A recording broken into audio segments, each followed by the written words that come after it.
السلام علیکم، میرا نام عبدالرحیم ہے۔ میں مختلف حدیث کی کتابوں سے مختلف ٹاپکس پہ ویڈیوز بنا رہا ہوں۔ تو امام ابو یعلا موصلی کی جو مجموعہ حدیث ان سے کچھ حدیث ہیں۔ اعوذ باللہ من الشیطان الرجیم، بسم اللہ الرحمن الرحیم۔ حدیث نمبر 2666، حضرت ابن عباس رضی اللہ تعالیٰ عنہ فرماتے حضور صلی اللہ علیہ وسلم نے ارشاد فرمایا، اللہ کی قسم میں ضرور قریش سے جہاد کروں گا، اللہ کی قسم میں ضرور قریش سے جہاد کروں گا، اللہ کی قسم میں ضرور قریش سے جہاد کروں گا اگر اللہ نے چاہا۔ ایک اور حدیث ہے 2667، حضرت ابن عباس رضی اللہ تعالیٰ عنہ فرماتے ہیں حضور صلی اللہ علیہ وسلم نے ارشاد فرمایا، اللہ کی قسم میں ضرور قریش سے جہاد کروں گا، اللہ کی قسم میں ضرور قریش سے جہاد کروں گا، اللہ کی قسم میں ضرور قریش سے جہاد کروں گا۔ پھر آپ صلی اللہ علیہ وسلم کچھ دیر خاموش رہے، پھر فرمایا اگر اللہ نے چاہا۔ ایک اور حدیث ہے 2668، حضرت ابن عباس رضی اللہ تعالیٰ عنہ فرماتے ہیں کہ ایک آدمی حضور صلی اللہ علیہ وسلم کے پاس آیا اور عرض کی، آپ صلی اللہ علیہ وسلم نے صبح کیسے کی؟ فرمایا اس قوم سے بہتر کی جس نے مریض کی عیادت نہیں کی اور جنازے میں شرکت نہیں کی۔ ایک اور حدیث ہے 2669، حضرت ابن عباس رضی اللہ عنہ فرماتے ہیں میں نے رات کی نماز کے متعلق ذکر کیا، بعض نے کہا بے شک رسول اللہ صلی اللہ علیہ وسلم آدھی رات، تہائی رات، چوتھائی رات کو نماز پڑھتے تھے، جتنی بار اونٹنی کا دودھ دوسری مرتبہ دھویا جائے اور بکری کا دودھ دوسری مرتبہ دھویا جائے۔ ایک اور حدیث ہے 2670، حضرت ابن عباس رضی اللہ تعالیٰ عنہ فرماتے ہیں حضور صلی اللہ علیہ وسلم نے ظہر اور عصر اور مغرب اور عشاء کی نماز کو جمع کیا بغیر سفر اور بارش کے۔ راوی پوچھتے ہیں اس سے کیا مقصد ہے؟ فرمایا اپنی امت سے گنجائش کے لیے، یعنی پہلی نماز کو آخری وقت میں اور دوسری کو اول وقت میں ادا کرنا۔ ایک اور حدیث ہے 2671، حضرت ابن عباس رضی اللہ تعالیٰ عنہ فرماتے ہیں کہ حضور دمرہ بن جندب رضی اللہ تعالیٰ عنہ اپنے گھر سے ہجرت کے لیے نکلنے کا ارادہ کیا۔ انہوں نے اپنے خاندان سے کہا مجھے سواری پر بٹھا دو، مجھے مشرکین کے ملک سے نکال دو۔ رسول اللہ صلی اللہ علیہ وسلم کی طرف وہ راستے میں فوت ہو گئے۔ حضور صلی اللہ علیہ وسلم کی طرف پہنچنے سے پہلے ہی آیت نازل ہوئی، جو اپنے گھر سے ہجرت کر کے نکلے اللہ اور اس کے رسول کی طرف اس کی حالت میں ان کو موت آ جائے، یہاں تک کہ اللہ بخشنے والا اور رحم کرنے والا ہے۔ سورہ نساء نمبر 96۔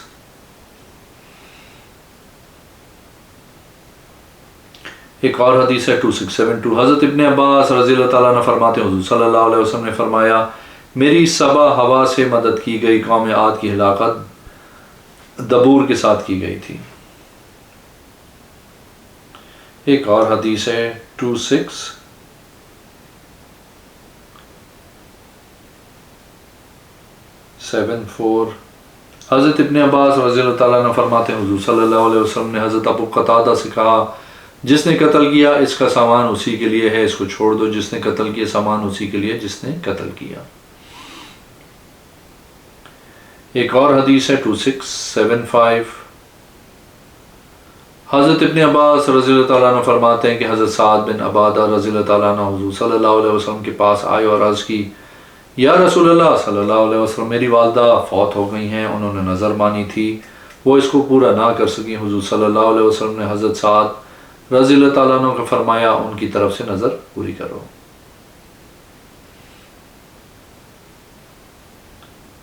ایک اور حدیث ہے 2676، حضرت ابن عباس رضی اللہ تعالیٰ عنہ فرماتے ہیں حضور صلی اللہ علیہ وسلم نے احد کی طرف دیکھا، آپ صلی اللہ علیہ وسلم نے فرمایا میں پسند نہیں کرتا کہ آل محمد صلی اللہ علیہ وسلم کے پاس سونا ہو، میں اس سے خرچ کروں، جس دن میں وصال کروں میرے پاس 2 دینار ہوں۔ ایک اور حدیث ہے 2677، حضرت ابن عباس رضی اللہ تعالیٰ عنہ اس ارشاد کے متعلق فرماتے ہیں کہ تم کھیل میں پڑے ہو، سورہ نجم نمبر 61، کہ حضور صلی اللہ علیہ وسلم کے پاس سے گزرتے تھے مذاق اڑاتے ہوئے، کہا آپ نے نہیں دیکھا اس گائے کے بچے کی طرف کیسے اس کی محبت ان کی دلوں میں ہو گئی تھی۔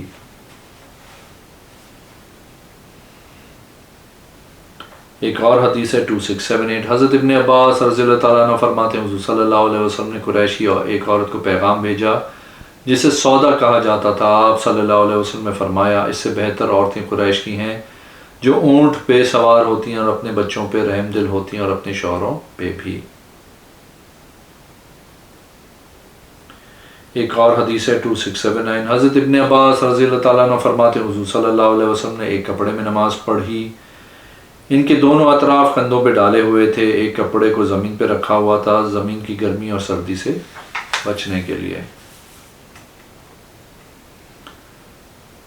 ایک اور حدیث ہے 2682، حضرت ابن عباس رضی اللہ تعالیٰ عنہ فرماتے ہیں حضور صلی اللہ علیہ وسلم نے خیبر کے دن منع فرمایا مچھلی سے شکار کرنے والے ہر درندے اور پنجے سے شکار ہونے ہر پرندے سے۔ ایک اور حدیث ہے 2683، حضرت نضر بن انس رضی اللہ تعالیٰ عنہ فرماتے ہیں کہ میں نے حضرت ابن عباس رضی اللہ تعالیٰ عنہ کے پاس تھا، لوگ آپ رضی اللہ تعالیٰ عنہ سے فتویٰ پوچھتے، آپ اپنی جانب سے خود ہی فتویٰ دیتے تھے، حضور صلی اللہ علیہ وسلم کے فتوے کا ذکر نہیں کرتے تھے۔ اس میں یہاں تک کہ عراق سے ایک آدمی آیا، اس نے کہا کہ میں تصویریں بناتا ہوں، آپ رضی اللہ تعالیٰ عنہ نے اس کو قریب کیا اور 2 یا 3 مرتبہ فرمایا میں نے حضور صلی اللہ علیہ وسلم سے سنا ہے کہ آپ صلی اللہ علیہ وسلم نے فرمایا جو اس دنیا میں تصویریں بناتا ہے قیامت کے دن اس کو مکلف بنایا جائے گا کہ اس میں روح پھونکے، لیکن وہ روح نہیں پھونک سکے گا۔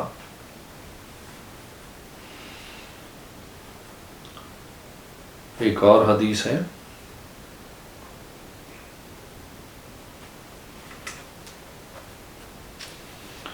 2685، حضرت ابن عباس رضی اللہ تعالیٰ عنہ فرماتے ہیں حضور صلی اللہ علیہ وسلم نے فرمایا 5 چیزوں کو حرم میں مارو، چیل، چوہے، بچھو، کوے، کاٹنے والے کتے کو۔ ایک اور حدیث ہے 2686، حضرت ابن عباس رضی اللہ تعالیٰ عنہ فرماتے ہیں حضور صلی اللہ علیہ وسلم کی ایک سرمادانی تھی جس کے ساتھ آپ صلی اللہ علیہ وسلم سونے کے وقت ہر آنکھ میں 3 سلائیاں ڈالتے تھے۔ ایک اور حدیث ہے 2687، حضرت ابن عباس رضی اللہ تعالیٰ عنہ فرماتے ہیں حضور صلی اللہ علیہ وسلم کا وصال ہوا تو آپ صلی اللہ علیہ وسلم کی ذرا مبارک یہود کے ایک آدمی کے پاس تھی جو آپ صلی اللہ علیہ وسلم نے ایک ساتھ جو کے بدلے جو اپنے گھر والوں کے لیے تھے بطور رہن رکھی تھی۔ ایک اور حدیث ہے 2688، حضرت ابن عباس رضی اللہ تعالیٰ عنہ فرماتے ہیں جب تم جمرہ کو کنکری مارو تو تمہارے لیے ہر چیز حلال ہو جائے گی مگر عورتیں۔ آدمی نے عرض کی اے ابو عباس خوشبو کے متعلق، فرمایا میں نے حضور صلی اللہ علیہ وسلم کو دیکھا کہ آپ صلی اللہ علیہ وسلم نے اپنے سر انور پہ مشک خوشبو لگائی ہوئی تھی، کیا وہ خوشبو تھی یا نہیں؟ ایک اور حدیث ہے 2689، حضرت ابن عباس رضی اللہ تعالیٰ عنہ فرماتے ہیں حضور صلی اللہ علیہ وسلم جمرہ کو کنگری مارتے وقت تک تلبیہ پڑھتے رہتے تھے۔ ایک اور حدیث ہے 2690، حضرت ابن عباس رضی اللہ تعالیٰ عنہ فرماتے ہیں حضور صلی اللہ علیہ وسلم نے فرمایا انصار سے وہ آدمی نہیں رکھ سکتا جو اللہ اور آخرت کے دن پہ ایمان رکھتا ہے، اگر بغض رکھا گیا تو اللہ اور اس کے رسول صلی اللہ علیہ وسلم سے ناراض ہوں گے۔ ایک اور حدیث ہے 2691، حضرت ابن عباس رضی اللہ تعالیٰ عنہ فرماتے ہیں حضور صلی اللہ علیہ وسلم نے فرمایا وہ کامل مومن نہیں جو خود پیٹ بھر کے سوئے اور اس کا پڑوسی بھوکا رہے۔ ایک اور حدیث ہے 2692، حضرت ابن عباس رضی اللہ تعالیٰ عنہ فرماتے ہیں حضور صلی اللہ علیہ وسلم نے نہر کے دن طواف کو رات تک مؤخر کیا۔ ایک اور حدیث ہے 2693، حضرت عبد الرحمن بن عابس فرماتے ہیں کہ میں نے حضرت ابن عباس رضی اللہ تعالیٰ عنہ کو فرماتے ہوئے سنا کہ میں حضور صلی اللہ علیہ وسلم کے ساتھ عید کے دن نکلا، آپ صلی اللہ علیہ وسلم نے پہلے نماز پڑھائی، اس کے بعد خطبہ دیا، پھر عورتوں کے پاس آئے، ان کو واعظ و نصیحت کی اور ان کو صدقہ کرنے کا حکم دیا۔ ایک اور حدیث ہے 2694، حضرت ابن عباس رضی اللہ تعالیٰ عنہ فرماتے کہ حضور صلی اللہ علیہ وسلم کثرت سے مسواک کیا کرتے تھے یہاں تک کہ ہم کو خوف ہوا کہ اس سے متعلق کے فرض کا حکم نہ نازل ہو جائے۔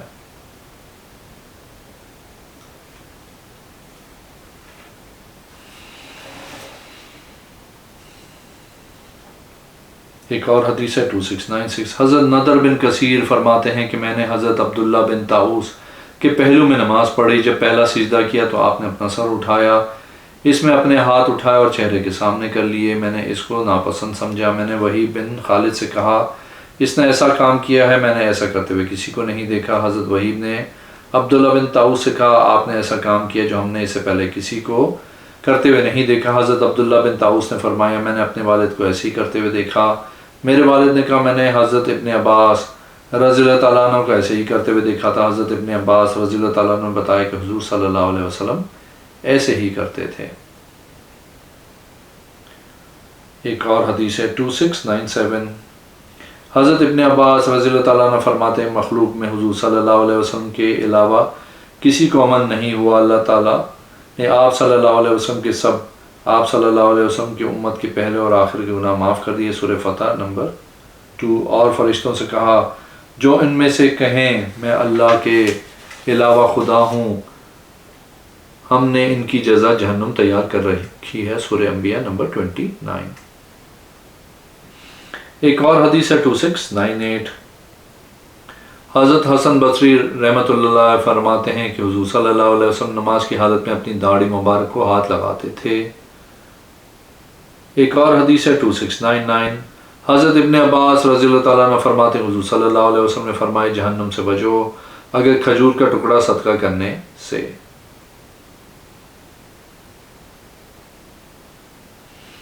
ایک اور حدیث ہے 2700، حضرت ابن عباس رضی اللہ تعالیٰ عنہ فرماتے ہیں حضور صلی اللہ علیہ وسلم نے وہاں سے قرات شروع کی تھی جہاں پر حضرت ابو بکر صدیق رضی اللہ تعالیٰ عنہ نے ختم کی تھی۔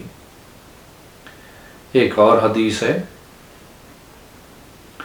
2701، حضرت ابن عباس رضی اللہ تعالیٰ عنہ اس آیت کا معنی بیان کرتے ہیں فلا رفث سے مراد جمع ہے، ولا فسوق سے مراد گناہ ہے، ولا جدال فی الحج سے مراد ریاکاری ہے۔ ایک اور حدیث ہے 2702، حضرت ابن عباس رضی اللہ تعالیٰ عنہ اور امام حسن بصری رحمۃ اللہ علیہ فرماتے ہیں کہ جب قرض والی آیت نازل ہوئی تو حضور صلی اللہ علیہ وسلم نے فرمایا سب سے پہلے انکار حضرت آدم علیہ السلام نے کیا تھا۔ وہ انکار یہ تھا کہ بے شک اللہ عز و جل نے جب مخلوق کو پیدا فرمایا آپ کے پیٹ کو مسح کیا، اس سے آپ کی اولاد نکالی گئی، آپ پہ پیش کی گئی، آپ نے ان میں سے بہت خوبصورت آدمی دیکھا، عرض کی اے رب یہ میرا کون سا بیٹا ہے؟ فرمایا یہ تیرا بیٹا حضرت حوا علیہ السلام آدمی ہے۔ عرض کی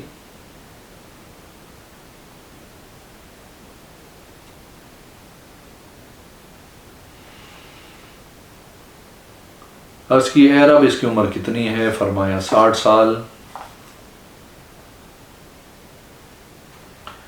عرض کی اے رب میں اس کو اضافہ فرما دیں۔ اللہ تعالیٰ نے فرمایا نہیں ایسا نہیں ہوگا، ایک صورت میں یہ وہ کہ تیری عمر سے لے کے اس کی عمر میں اضافہ کیا جائے۔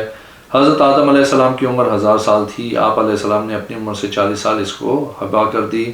اللہ تعالیٰ نے اس کو لکھ لیا، اس پہ فرشتوں کو گواہ بنا لیا۔ جب حضرت آدم علیہ السلام کے پاس موت کا فرشتہ آیا تھا کہ آپ کی روح قبض کی جائے تو آپ علیہ السلام نے فرمایا میری عمر سے 40 سال باقی ہیں۔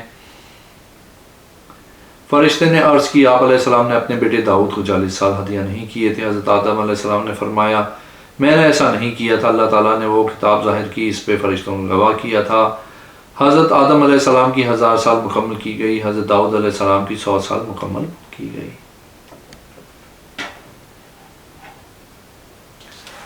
ایک اور حدیث ہے 270 تھی، حضرت ابن عباس رضی اللہ تعالیٰ عنہ فرماتے ہیں حضور صلی اللہ علیہ وسلم نے فرمایا بے شک آدمی سونے اور چاندی کے برتن میں پانی پیتا ہے، اس کے پیٹ کو جہنم کی آگ سے بھر دیا جائے گا۔ ایک اور حدیث ہے 2704، حضرت ابن عباس رضی اللہ تعالیٰ عنہ فرماتے ہیں حضور صلی اللہ علیہ وسلم نے فرمایا جس نے لگاتار 3 جمعہ چھوڑ دیے تو بے شک اسلام کو اس نے اپنی پیٹھ کے پیچھے ڈال دیا۔ ایک اور حدیث ہے 2705، حضرت ابن عباس رضی اللہ تعالیٰ عنہ فرماتے ہیں کہ آپ صلی اللہ علیہ وسلم نے فرمایا سب سے اچھا جس کے ساتھ تم اپنے بڑھاپے کو بدلتے ہو وہ مہندی اور ختم ہے۔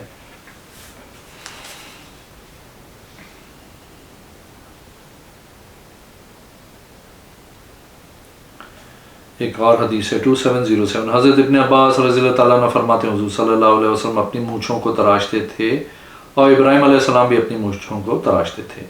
ایک اور حدیث ہے 2708، حضرت ابن عباس رضی اللہ تعالیٰ عنہ فرماتے ہیں حضور صلی اللہ علیہ وسلم نے فرمایا خدر اور انگوٹھا ودیت میں برابر ہے۔ اگر آپ نے میرے چینل کو ابھی تک سبسکرائب نہیں کیا تو پلیز کیجیے، اس ویڈیو کو لائک کیجیے، اگلے میں انشاءاللہ حاضر ہوں گا۔ اللہ حافظ۔